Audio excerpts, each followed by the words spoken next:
আর শখের রান্নাঘরে সবাইকে স্বাগত। দেখুন দেখেই জিভে জল আসছে না? সত্যি কিন্তু এটা একটা জিভে জল আসার মতোই একটা রেসিপি আপনাদের সঙ্গে আমি শেয়ার করেছি। তো আপনারা অবশ্যই ভালো লাগবে, দেখবেন পুরো ভিডিওটা। স্কিপ করবেন না, তাহলে কিন্তু রেসিপিটা বুঝতে পারবেন না। এখনের যুগের কিন্তু এটা আগেকার রান্না, কিন্তু এখনের যুগের কিন্তু এটা ইউনিক। অনেকেই আমি আমার আশা করছি অনেকেই আপনারা জানেন না। তো সঙ্গে থাকুন, দেখতে থাকুন, একেবারেই স্কিপ করবেন না। ১ম এ নিয়ে নিয়েছি আমি শোল মাছ। দিয়ে দিলাম আমি নুন আর হলুদ, এটা মাখিয়ে নেব। হলুদ আর নুনটা একসঙ্গেই দিয়ে দেবো। দিয়ে মাখিয়ে দিচ্ছি। মাখিয়ে এখন আমি কিছুক্ষণ রেখে দিচ্ছি। ভালো করে নুন হলুদটা একটু মাখিয়ে নিতে হবে মাছটার মধ্যে। এত টেস্টি হয় এই রান্নাটা, না খেলে আপনারা একেবারেই বিশ্বাস করতে পারবেন না। আশা করছি আপনাদের ভিডিওটা খুবই ভালো লাগবে। ভালো লাগলে অবশ্যই কিন্তু বানিয়ে খাবেন। আমার নুন হলুদ মাখানো হয়ে গেছে। এবারে কড়াই বসিয়ে দিলাম। দিয়ে দিচ্ছি সর্ষের তেল।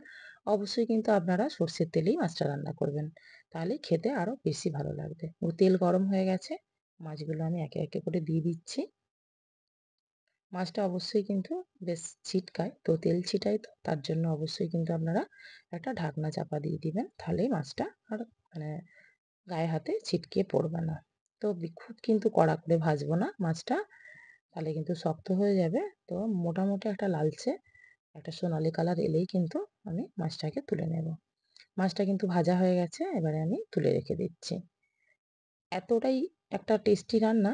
এইটা যদি আমরা রান্না করে থাকি এইভাবে, তাহলে তো আর কিছুই লাগবে না। গরম ভাত আর এই তরকারিটা দিয়েই কিন্তু পুরো ভাত খাওয়া হয়ে যাবে। আমি এইভাবে কেটেছি আলুগুলো লম্বা লম্বা করে। তো কেটে আমি একটু ভাপিয়ে নিয়েছিলাম। এখন আমি তেলের উপরে একটু নাড়াচাড়া করে আমি এটা ভেজে তুলে রেখে দিচ্ছি। অবশ্যই কিন্তু আলুটাকে একটু ভেজেই রান্না করলে ভালো লাগবে। তো দেখুন আলুটা কিন্তু আমার ভাজা হয়ে এসছে। একটু লালচে হয়ে গেলে আমি এখন আলুগুলোকে সব একটা বলে আমি তুলে রেখে দিচ্ছি।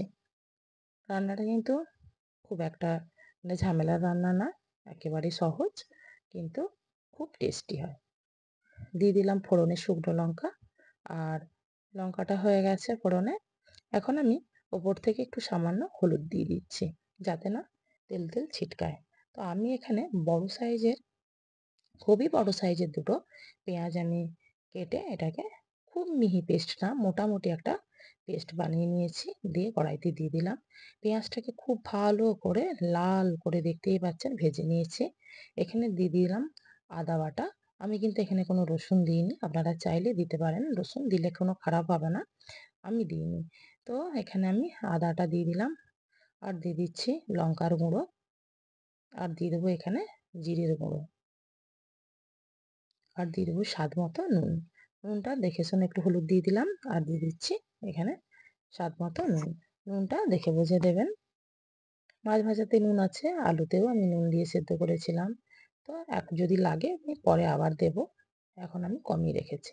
ভালো করে আমি কষিয়ে নিলাম ওই মশলাটা। তারপরে দিয়ে দিচ্ছি এখানে একটা খুব বড় লাল দেখে টমেটো আমি পেস্ট করে রেখেছিলাম। দেখেছেন কতটাই লাল লাল। তো সেই টমেটোটাকে পেস্ট করে আমি দিয়ে দিলাম পেস্টটা। এবারে ভালো করে কষিয়ে নিচ্ছি। কষিয়ে নিয়েই আমি এর উপরে দিয়ে দিচ্ছি এখানে ভেজে রাখা আলুগুলো। সেটা দিয়ে একটু নাড়াচাড়া আমি করে নেব। হয়ে গেছে এটাকেও কষানো ভালো করে। এখন দিয়ে দিচ্ছি জল। ঝোল করব এটা। খুবই যে পাতলা ঝোল হবে তা না, গাঢ় গাঢ়ই ঝোলটা হবে। তো সেই বুঝেই জলটা এখানে দেবেন। আমার জল দেওয়া হয়ে গেছে। এখন আমি একটু তেঁতুল নিয়ে নেব। তেঁতুলটা বেশ পাকা তেঁতুল আছে। এটাকে আমি জল দিয়ে একটু ভিজিয়ে দিচ্ছি। ঝোল ফুটতে থাকুক। ঝোল ফুটে উঠলেই আমি কিন্তু এখানে ভেজে রাখা যে মাছগুলো আছে এইগুলো আমি একে একে করে দিয়ে দিচ্ছি। আর ওইদিকে তেঁতুলটাও বেশ নরম হয়ে গেছে। সেটাকে আমি হাতে একটু ভালো করে জলের সঙ্গে মেখে নিয়েছি। এবারে ঝোলটা মাছ দিয়ে ঝোলটা একটু বেশ ফুটে রেডি হয়ে এলে তখন আমি দিয়ে দেবো তেঁতুলের গোলাটা। তো আপনারা এইভাবে কারা কারা খেয়েছেন বা খাননি অবশ্যই কিন্তু কমেন্ট করে আমাকে জানাবেন। অত্যন্ত সুস্বাদু একটি রান্না। গরমের দিনে একেবারে পারফেক্ট রান্না। বিশাল কিন্তু তেল মশলা দেওয়া হয় না, কিন্তু খুব টেস্টি হয় রান্নাটা খেতে। টকটক থাকে। গরমকালে বুঝতেই পারছেন আমরা তেতো বা টকটা দুটোই পছন্দ করে থাকি। আর এইভাবে যদি শোল মাছের রান্না হয় তাহলে তার কোনো কথাই হবে না বন্ধুরা। দেখুন আমার মানে আমি টকটাও দিয়ে দিলাম। আর একটু এখানে ব্যালেন্স করার জন্য আমি পরে কিন্তু একটু চিনি দিয়ে দেব। তো এটা একটু ফুটে গেলেই ঝোলটা কিন্তু রেডি হয়ে যাবে। অবশ্যই কিন্তু এখানে ব্যালেন্সের জন্য একটু হালকা, খুব অল্প পরিমাণে একটু চিনি দেবেন। যদি না পছন্দ করেন দেবেন না। তো এখানে আমি অল্প দিলাম জাস্ট একটু ব্যালেন্স করার জন্য। তো এবারে ফুটে গেলেই কিন্তু একেবারেই রেডি আমার শোল মাছের কোরমা। এতক্ষণ আমার ভিডিওটি দেখার জন্য আর আমার সঙ্গে থাকার জন্য অনেক অনেক ধন্যবাদ। আর অবশ্যই কিন্তু ভালো লাগলে লাইক, কমেন্ট ও শেয়ার করবেন। নতুন বন্ধু হয়ে থাকলে অবশ্যই আমার চ্যানেলটিকে সাবস্ক্রাইব করে রাখবেন।